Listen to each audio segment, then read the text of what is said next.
देखिए, इससे पहले वीडियो में हम परिमेय संख्या के बारे में जाने थे। इस वीडियो में हम वास्तविक संख्या किसे कहते हैं, पूर्ण वर्ग संख्या किसे कहते हैं और सआभाज्य संख्या किसे कहते हैं, इस तीनों के बारे में जानते हैं। यानी वास्तविक संख्या किसे कहते हैं। वास्तविक संख्या का परिभाषा यहाँ पे लिखा है क्या, परिमेय संख्या तथा अपरिमेय संख्या को सम्मिलन को वास्तविक संख्या कहते हैं।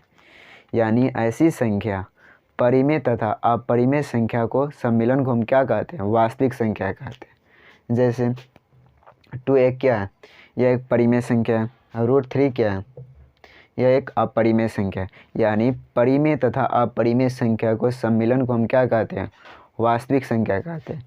इसमें 2 क्या है, यह परिमेय संख्या है। √3 क्या है, यह अपरिमेय संख्या है। यानी वैसी संख्या, वो सभी संख्या यानी प्राकृत संख्या हो या पूर्ण संख्या हो, सभी क्या कहलाता है, वास्तविक संख्या कहलाता है।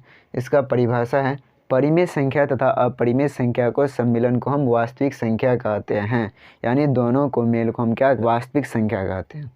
अब है दूसरा नंबर, पूर्ण वर्ग संख्या किसे कहते हैं।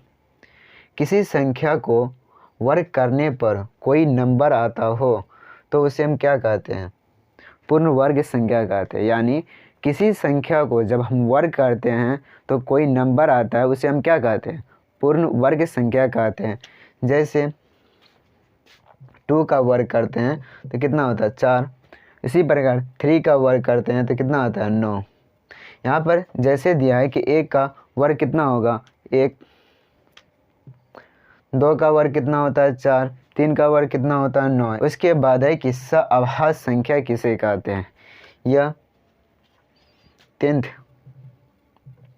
में बार बार पूछता है बोर्ड एग्ज़ाम में, सआभाज्य संख्या का इसका एग्जाम्पल, यानी जैसे पूछता है बार बार, सआभाज्य संख्या किसे कहते हैं।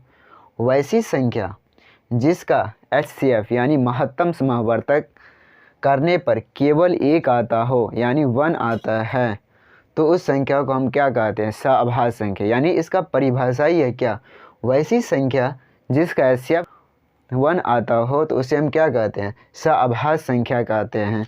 जैसे यहाँ पर हम एग्जाम्पल लिए हैं 2 और 3, ये क्या सआभाज्य संख्या है, तो उसको हम चेक करेंगे कि क्या सआभाज्य संख्या है या नहीं।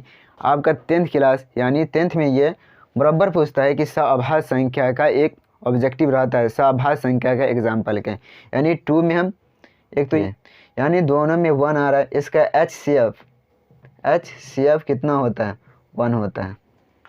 यही कहलाता है सआभाज्य संख्या। यानी सआभाज्य संख्या वैसी संख्या जिसका HCF यानी महत्तम समावर्तक करने पर केवल 1 आता हो, उसे हम क्या कहते हैं, सआभाज्य संख्या कहते हैं।